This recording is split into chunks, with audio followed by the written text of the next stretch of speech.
Fire can happen at any time of the day or night, and when a fire starts, it has the potential to injure or kill large numbers of people very quickly. Fire safety is one of the many issues that by law are the responsibility of all members of staff in the care home to be aware of, in order to minimize the risk of injury or death to staff, residents and visitors. So it is important to be fully aware of the risks of fire in your care home and how these risks can be reduced or eliminated. People often think it will never happen to me, but for some of you this may one day become a terrifying reality. Each year the fire service attends almost 500,000 fires in which over 500 people lose their lives. Under the Regulatory Reform Fire Safety Order 2005, it is the responsibility of all members of staff to be aware of fire risks and to understand basic fire prevention. Fire kills, and the greatest fire risks are not created by buildings, but by the people and objects inside them. This video aims to make you more aware of these risks and to understand ways of preventing fires from starting in the first place.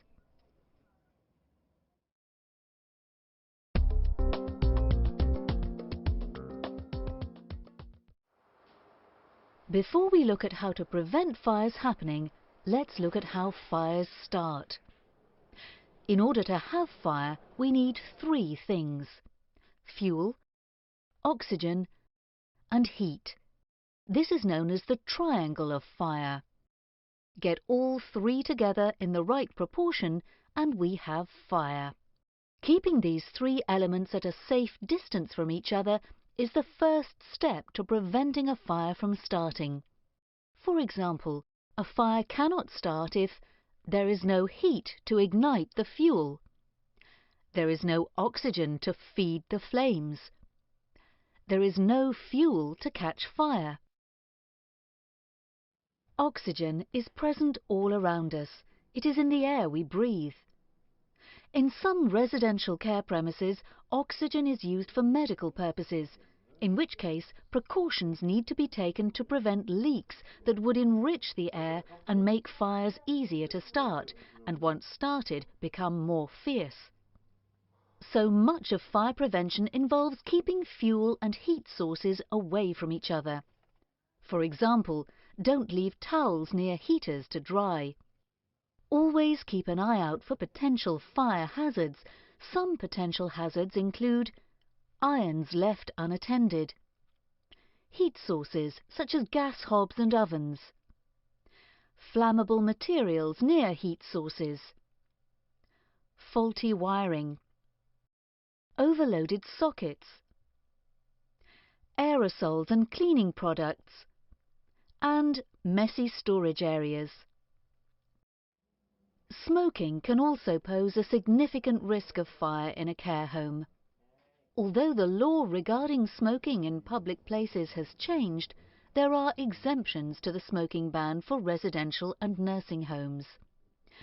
Smoking in care homes must be regulated and monitored carefully, both from a legal and safety point of view.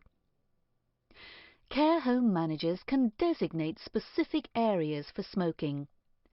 These can only be individual bedrooms or rooms used only for smoking by persons over 18 years.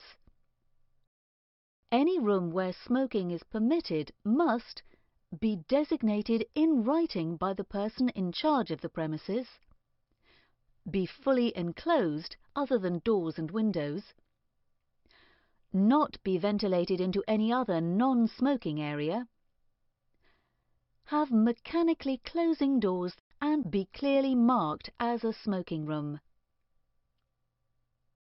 In October 2006, fire regulations changed, and now people who are responsible for care homes are required to carry out their own fire risk assessment, which involves identifying fire risks and then eliminating, reducing or controlling them. Various other duties imposed on care home owners include ensuring that staff are adequately trained to deal with emergencies such as fire, ensuring staff are trained how to use firefighting equipment, ensuring that all fire safety features are maintained in good working order. Whoever is responsible for fire safety in your care home has a duty to inform you of the significant findings of the fire risk assessment where these findings may affect you.